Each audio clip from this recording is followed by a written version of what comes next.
Alléluia. Quelle leçon tirons-nous de la vie de Samson? En effet, Israël n'avait pas de roi encore. Israël était géré par les juges. Mais du temps des juges, il y avait un homme légendaire, énigmatique, mais un véritable homme physiquement connu qu'on appelait Samson. Mais Samson, Dieu a mis en lui une puissance physique qui était exploitée par l'armée d'Israël. Samson, rien que par ses yeux, pouvait terrasser d'abord l'ennemi qui devait attaquer Israël. Rien que par son doigt, les armées entières sont mises en déroute. Rien que par sa présence, Israël était protégé. Il avait une puissance terrible. Une puissance non commune sur la terre. Avant lui, et même après lui, il n'y a plus eu cette puissance dans un homme. Bien sûr, il y avait les géants sur la terre, mais ils n'avaient pas cette puissance-là. Cette puissance physique, non. C'était Samson. Samson, le fils d'Israël, que Dieu a conçu pour rester au sein d'Israël, pour défendre le peuple d'Israël. Voilà le passage de Samson dans l'histoire d'abord de l'humanité et l'histoire plus particulière du peuple d'Israël. Une démonstration de la puissance de Dieu à travers la chair humaine. Israël avait comme repère de missionnaires guerriers pour défendre d'abord cette nation-là, le nommé Samson. Mais Samson était grand par sa force. Mais il avait d'abord aussi l'autre vice, le vice de l'impudicité. Il avait un amour poussé pour les femmes étrangères. Il avait un amour et, c'est-à-dire une volupté poussée vis-à-vis d'abord des femmes même prostituées. Et là, sa force devait partir à partir de là, de la ruse de ces femmes-là. L'une d'entre elles, Dalila ou Delilah, a dit, lui a mis du charme pour exploiter d'abord ce regain d'amour qu'il avait pour elle, pour l'amener à dévoiler le secret divin, le secret du Saint-Esprit sur ses cheveux pour qu'il puisse conserver ses forces-là. Une fois rasé, avec la complicité de cette femme-là, qui l'a dorlotée, qui l'a séduit au degré où il se rendit dans ses confidences à cette femme-là, Salomon avait perdu ses forces. Il a été emmené vers les dieux des Philistins, qui étaient des peuples, qui étaient un peuple. Les Philistins constituaient un peuple hostile à Israël. Il a perdu toutes ses forces. Bien sûr, on lui a crevé les yeux pour qu'il ne voit plus. Il était devenu un homme comme tout le monde, sans force physique remarquable. Voilà, au dernier moment, lorsqu'il s'était rendu compte de son péché, il implora l'Éternel. Ses cheveux ont commencé par repousser tout doucement et la force commençait par revenir et il avait le temps d'humilier Dagon, le dieu, l'idole des Philistins. Il les a terrassés, une force subite était venue en lui pour les humilier. Mais, puisqu'il n'avait plus la force que Dieu lui a donnée, il était dans sa nervosité jusqu'à se demander à Dieu de lui prendre la vie et il en est décédé. Voilà le défaut de fidélité à Dieu. Le charme du monde peut nous conduire, là où le charme du monde peut nous conduire. Le charme du monde, les charmes de ce monde peuvent nous conduire d'abord à la perdition. C'était juste un exemple, un simple exemple. Mais de nos temps et de tous les temps également, il y a un autre d'abord point de charme, l'orgueil. C'est-à-dire que chacun a un but de lui-même. Chacun ne reconnaît plus d'abord la place, la grandeur de Dieu et rentrer dans l'orgueil. L'orgueil, le défaut d'humilité. Et c'est ce que nous allons voir dans notre deuxième thèse d'enseignement. C'est-à-dire qui est focalisé sur 1 Pierre chapitre 5, les versets 5 jusqu'à 11. Et là, l'apôtre Pierre mettait en garde ses poulains, ses disciples, sur quelque chose. Parce que au 1er siècle, l'église chrétienne primitive, l'église qu'on appelait l'église primitive apostolique, connaissait jour. La première église que le monde ait connue, c'était l'église primitive apostolique au 1er siècle. L'église que les apôtres ont créée, c'est la première église venue au monde. L'église de Christ venue au monde. Et c'est dans cette église-là, l'orgueil a commencé par se positionner, est devenu manifeste. Le défaut d'humilité est devenu manifeste. Et Paul n'était pas encore venu à cette communauté.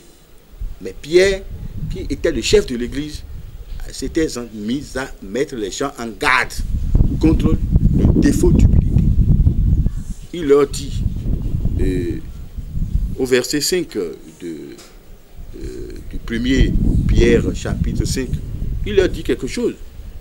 Que toutes les personnes soient soumises aux anciens de l'église.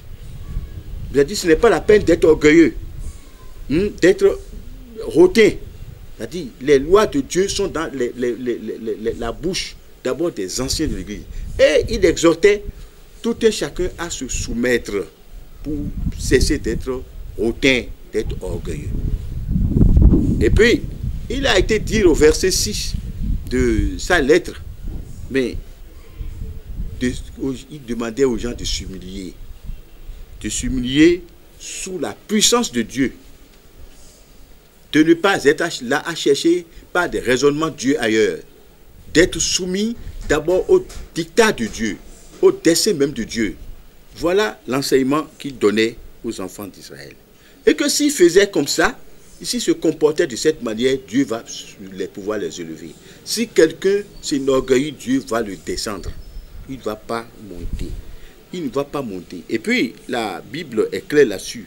Et si vous prenez, par exemple, des textes comme Romains chapitre 12, à partir du verset 10, vous allez voir que l'orgueil n'est pas une bonne chose. Dans la maison de Dieu, il n'y a pas l'orgueil. Il ne doit jamais avoir l'orgueil. Le défaut d'humilité. L'un dit, je suis grand, les autres sont petits. Non, c'est-à-dire, ça là, ça n'est pas venu de Dieu. Si vous faites ça, c'est que vous allez descendre, vous n'allez pas évoluer, vous n'allez pas prospérer. Vous dites d'abord, votre vie ne sera pas face. Voilà, c'est l'enseignement que moi je vais vous donner. Samson, grand, imbu de lui-même, vivait d'abord dans l'impudicité et puis sa force fascinait les femmes. Il aimait les femmes étrangères alors que Dieu les avait mises en garde de ne pas prendre les femmes étrangères. Dieu dit de ne même pas faire des alliances avec ces femmes-là. Et pourtant, lui, loin de Dieu. Lui, loin de Dieu. Lui, le choisi de Dieu. C'est-à-dire le missionnaire de Dieu. Lui, il a choisi d'aller vers Delilah. Il aimait les femmes. Mais finalement, à l'étape où Delilah était devenue d'abord sa destinée, il était obligé de sombrer et puis de mourir. La mission était inachevée comme ça. Parce que c'est lui qui défendait Israël. Israël devait avoir à faire face à d'autres guerres, mais il n'y avait plus Samson. Chers téléspectateurs bien-aimés en Christ, c'est un enseignement qui peut vous déplaire peut-être si vous restez dans le contraire de ce que nous sommes en train de décrire. Si vous restez d'abord dans un esprit d'orgueil, ce que j'enseigne va vous déplaire. Mais n'empêche, moi je suis un serviteur de Dieu. Je suis un missionnaire. Et ma mission, c'est de proclamer d'abord la parole vivante par l'enseignement qui vient d'abord du ciel. Que Dieu vous bénisse. Et je vous disais tantôt que l'orgueil n'a rien fait de bon pour personne. Mais Paul, sur le chemin de la doctrine, a enseigné par rapport à l'orgueil. Dans Philippiens, chapitre 3, verset 2. Chapitre 2, verset 3 plus précisément. Dans Philippiens 2, Philippiens 2, verset 3, ben, il a dit que Dieu résiste. Il a répété que Dieu résiste aux orgueilleux. Dieu ne fait rien de bon aux orgueilleux. Dieu descend les orgueilleux. Les gens qui ne sont pas humbles là, Dieu les humilie. Oui, dans l'histoire du peuple d'Israël, vous avez vu, ben, Hérode s'est élevé dans une grandeur telle que il n'en aurait pas eu sur la terre. Mais vous avez vu sa fin, Acte chapitre 13, vous avez vu sa fin. Il a été foudroyé par l'épée de l'ange de Dieu et a été consommé par les termites. Parce qu'il a osé se substituer, à vouloir se substituer à Dieu, d'abord dans sa grandeur. Ben, on finit par l'enseignement. Mais le sage Salomon disait aussi quelque chose. Il disait dans Proverbe chapitre 3, verset 34, quelque chose. Il disait que l'humilité précède la gloire. Et l'orgueil précède la ruine. Si quelqu'un n'est pas humble, il ne grandit pas. Il ne grandit pas dans le monde, il ne grandit pas d'abord en esprit, il ne grandit pas dans la communauté. C'est ce que je m'en vais vous révéler. C'est-à-dire, la gloire des hommes passe nécessairement par le défaut d'orgueil et d'humilité. Chers téléspectateurs bien-aimés, vous savez, au premier siècle, dans ses annonces aux chrétiens, Paul a enseigné sur la nécessité de voir les enfants de Dieu humbles. Et là, vous avez bien compris, il a toujours dit que toute personne soit soumise. Il a dit à titre aux autorités supérieures. Aussi les Romains, a dit en Romains 13, il parlait de la soumission des hommes de toutes les nations aux autorités. Mais si vous n'êtes pas soumis à l'autorité que vous voyez, et qui représente d'abord physiquement Dieu auprès de vous, ça veut dire que vous êtes rebelle vis-à-vis de Dieu. Vous ferez tout ce que Dieu ne vous dira pas de faire pour satisfaire à vos orgueils et à votre cupidité morale. Alors, ben, Christ même a été clair là-dessus. Christ s'est humilié en venant dans le monde en tant que chair. Lui, il est un fils de Dieu. Il pouvait rester, s'il veut même, il pouvait rester depuis le ciel et défendre les hommes, défendre d'abord l'humanité pour son salut. Ben non, il ne l'a pas fait. Il est descendu, c'est-à-dire jusqu'au piédestal de la misère, de l'opprobre. Il est descendu jusqu'au piédestal de la résiliation. Christ est descendu jusqu'au plus bas, d'abord de la considération humaine, parce que mettre quelqu'un sur la croix, c'est le supplice le plus redoutable. Le supplice le plus humiliant. C'est l'humiliation la plus totale que d'aller sur la croix. Et lui, il est passé par là parce qu'il devait obéir à l'ordre de Dieu. Chers amis et chers téléspectateurs, l'enseignement, c'est-à-dire continue naturellement. Si vous prenez 1 Pierre, chapitre 5, verset 10, c'est-à-dire c'est plus clair. C'est-à-dire la nécessité pour les chrétiens de s'humilier suffisamment, de comprendre la volonté de Dieu pour que les païens soient éduqués à partir de là. Les coutumes du monde sont présentes dans le monde. Les gens qui n'ont pas connu Jésus-Christ et qui ne marchent pas avec Jésus-Christ sont dans leurs imperfections morales. Parmi eux, il y a beaucoup d'orgueilleux. Il y a des gens cupides, des gens voraces, des gens violents, des gens impudiques. Mais vous, les chrétiens, si on vous retrouve sur ce chemin, c'est que vous ne méritez de rien par rapport aux vertus de la chrétienté. Des chrétiens qui sont hautains aujourd'hui, vis-à-vis du monde, ils ont quelle étiquette vis-à-vis des païens? Ils ont quelle étiquette vis-à-vis de ceux qui ne font pas profession de foi? Ben, ressaisissons-nous, prenons-nous au sérieux. C'est-à-dire, nous devions finir avec les coutumes du monde. Les mauvaises coutumes du monde, nous devons en finir avec. Chers téléspectateurs, le défaut d'humilité est présent dans l'Église, dans les églises, dans les congrégations, même à partir des hommes qui sont chargés d'abord d'assumer le ministère divin. Disons-nous la vérité. Mais vous savez, Jésus-Christ avait parlé. Il parlait d'abord de la question d'humilité au niveau d'abord de la classe des dirigeants des églises d'alors, bon, des futures églises, parce qu'il y avait les pharisiens, il y avait les scribes, il y avait des docteurs de la loi, il y avait tous ceux-là qui étaient d'abord dans les causes sacerdotales. C'est-à-dire, c'est bon, le pharisien, c'est-à-dire c'est parmi les pharisiens que des sacrificateurs étaient choisis, les docteurs de la loi, c'est-à-dire ont d'abord la Torah en tête et ils professent là-dessus, ils s'enseignent là-dessus. Et c'est parmi eux qu'on retrouvait d'abord les fonctionnaires de Dieu. Mais Jésus-Christ a décrit leur comportement.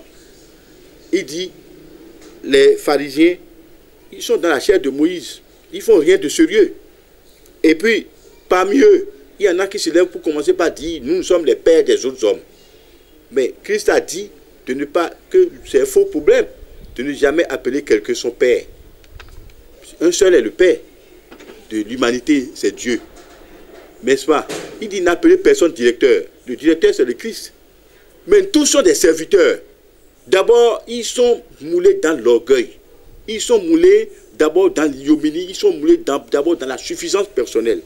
Et là, si vous prenez la Bible, en Matthieu chapitre 23, les versets 9 et 10, nous sommes suffisamment édifiés. On dit, mais celui qui va se rehausser sera abaissé. Si vous vous rehaussez, vous serez abaissé. Et on a été jusqu'à dire, mais vous prenez par exemple les versets 5, 6 et 7 de Matthieu chapitre 23, mais il y a encore le clou. Il dit, mais Dieu dit qu'ils sont rabbis, qu'ils sont maîtres. Mais non, je dis, un seul est votre maître, c'est le Christ. D'autres disent qu'ils sont, ça dit, chose là. Mais il y a des titres comme ça dans, d'abord, les communautés religieuses aujourd'hui chrétiennes. Mais quels sont ces titres-là? Je dis, je suis docteur prophète. Ça veut dire quoi ça? Ça veut dire, vous n'avez rien dit. Mais qu'est-ce qui te différencie des autres hommes? Toi, qui professes la foi en Jésus-Christ. Il y a des titres comme, c'est-à-dire, pasteur émérite. Mais c'est toi qui dis que toi tu es émérite. C'est Dieu qui doit c'est Dieu lui qui doit même te qualifier.